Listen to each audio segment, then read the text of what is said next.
Welcome. In this quick and easy tutorial, I'm going to be showing you how to fix iPhone stuck on home would like to send you critical alerts. If you find this video helpful, please leave a like and subscribe to the channel for more such tutorials. Now, this pop-up right here usually happens due to a temporary system freeze.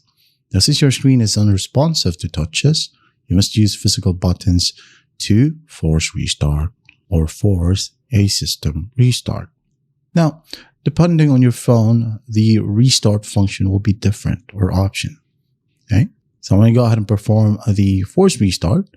This cuts the power temporarily and forces the iOS software to reboot cleanly. It will not delete any of your data, just for you to know. Now, for newer iPhones, all you got to do is just press and quickly release the volume up button. And then after that, press and quickly release the volume down button. Then once that's done, press and hold the power button.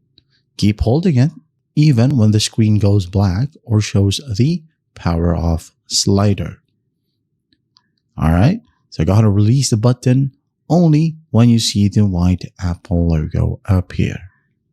Again, tap, tap, hold it until you see the white Apple logo appear. That's basically it. And once your phone boots back up, apply these quick fixes to stop the glitch from recurring. Go ahead over to your settings. Now in settings, find general. Go to software update and install all available pending updates. All right. Once that's done, go back here under settings once more. Go to notifications right here. And I gotta find home. That says banners, sounds, and badges. Tap, and you could go ahead and turn off allow notifications right here if you have that problem or if you have the problem recurring, especially critical alerts right here.